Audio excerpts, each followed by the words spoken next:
Hello, can you believe it's Friday already? Do you ever have one of those weeks where you get completely muddled with the day?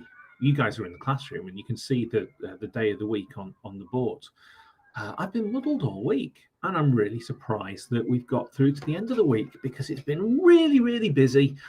There's been lots of really lovely things going on. I saw the children doing weighing in Owl's class with Mrs. Webb this week. Seen lots and lots and lots and lots of phonics. Some really interesting planning a trip to America in Oak's class. There's been fantastic writing going on, really interesting maths. So it's been great, really, really good to be around school. And all of these things that you guys do, they can sometimes be a little bit tricky. And your teachers say to you, well, this is how you tackle your maths problem, and they give you the methods to use. Or they teach you the strategies. They teach you how to use the sentences in the right way. They teach you how to use the vocabulary. But sometimes things you can do, the things that you have to do can be quite difficult, and you don't know how to do them.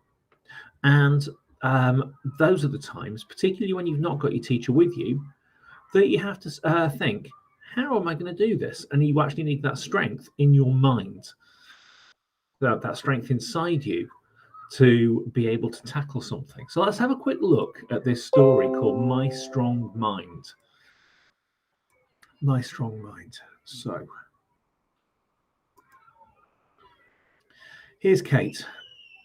Kate is a sporty and happy girl. She does well at school and has many friends. But like every girl, she faces difficult situations at home or at school. And sometimes things just don't go as she likes. Is there anybody else who feels that way? Do well, friends, but sometimes there's things that are a bit difficult and you're not quite so sure about it, or you can be unhappy. She's slow to get ready for school, making her parents grumpy with her. All her friends can do cartwheels, but she can't. She's afraid to stand in front of the rest of the class to do show and tell, and her friends sometimes say mean things. One day, Kate reads a book about strong minds. She learned that everyone has their own brain, and can make up their own mind. You can teach your mind what to do so it can tackle any challenge with a positive attitude. When you practice, your mind becomes smarter and stronger. It's okay to try and fail because over time your mind can help you get better at anything you want. Kate decided to use her mind with all of her challenges.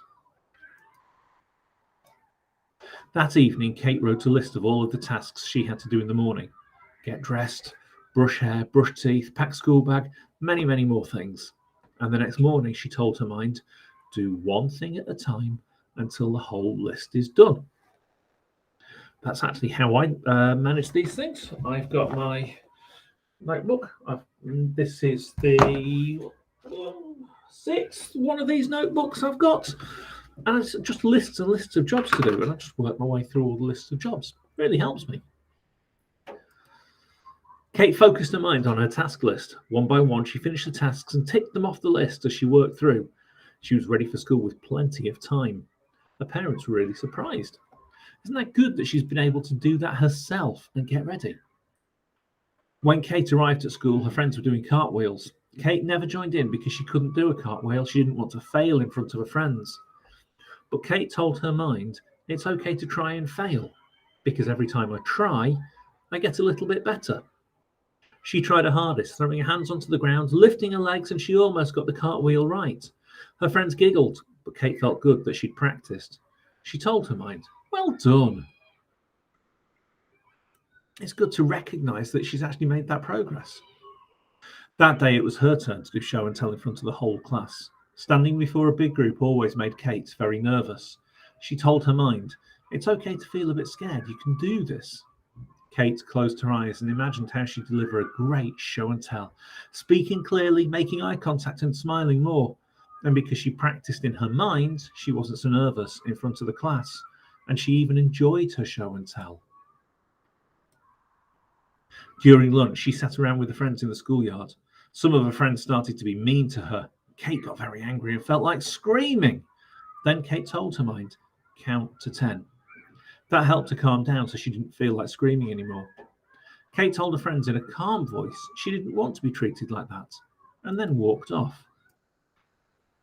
I think if people are treating you like that, then they're probably not your friends anyway. In the evening, Kate had a basketball game. Her team was very unlucky that night. They were missing some of their best players and hardly any ball went into the hoop. The other team had many strong players and they were way ahead in the score. Kate felt tired. She wanted to give up. Then she told her mind to keep trying your best. Kate kept running and running as long as she could. Her team lost the game, but she was still proud that she did the best she could. Kate was very tired from a long day but couldn't sleep. She kept thinking about all the things that happened that day. Kate got out of bed and found her dad lying on the couch watching TV whilst glancing at his phone. "Daddy," Kate said. Her dad wasn't really listening. "Daddy," Kate said more loudly, "you're not listening to what I'm saying." Her dad looked up at her. "Did you know you can tell your mind to stop looking at your phone and listen to me?" "Well, you're right," said her dad. "I'll put my phone away and concentrate on you." "Can't you sleep?" Kate shook her head.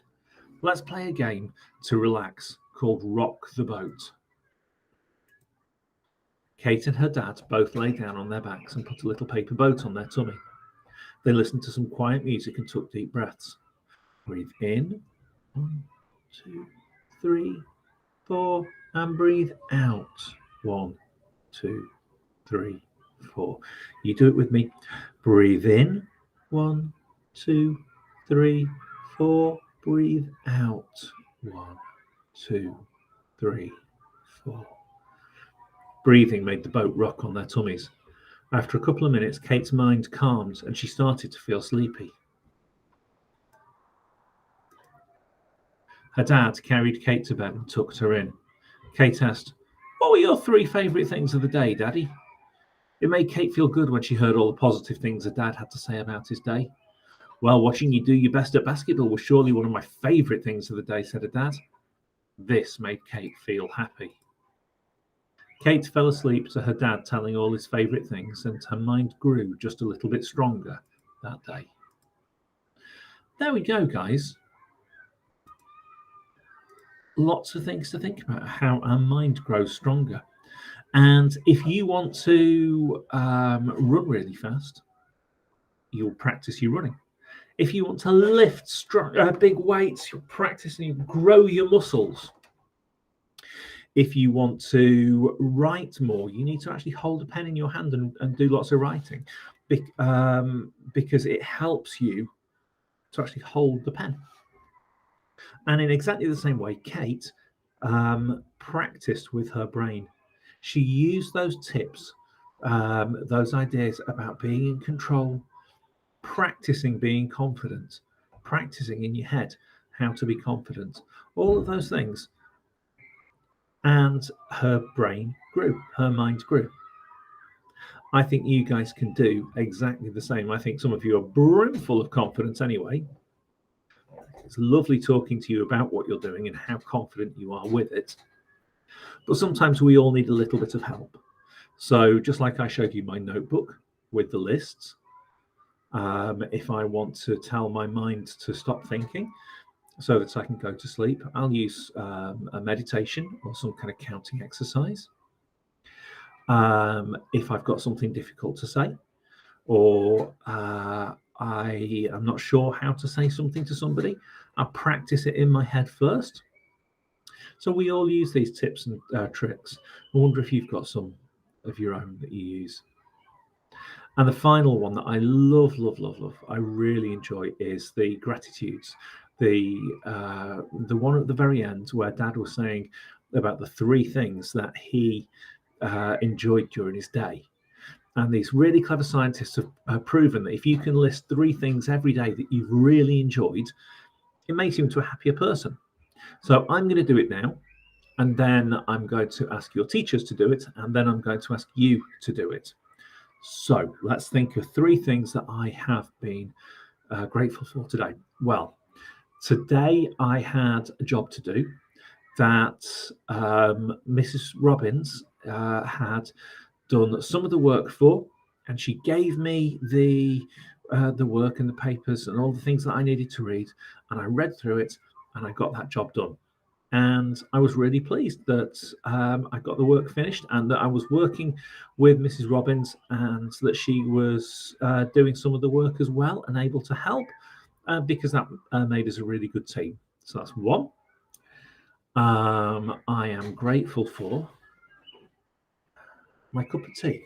Doesn't have to be a big deal, doesn't have to be something huge. Oh, that's nice. And finally, let's get my phone. Here we go. I've got a new Spotify playlist that I've been listening to with type of blues music, and I've really, really enjoyed listening to that while I've been working. Right. Next thing, I want your teachers to do the same thing. 3 things that they've really enjoyed today. And finally, I want you all to do it. Enjoy the rest of your day, guys. Bye-bye.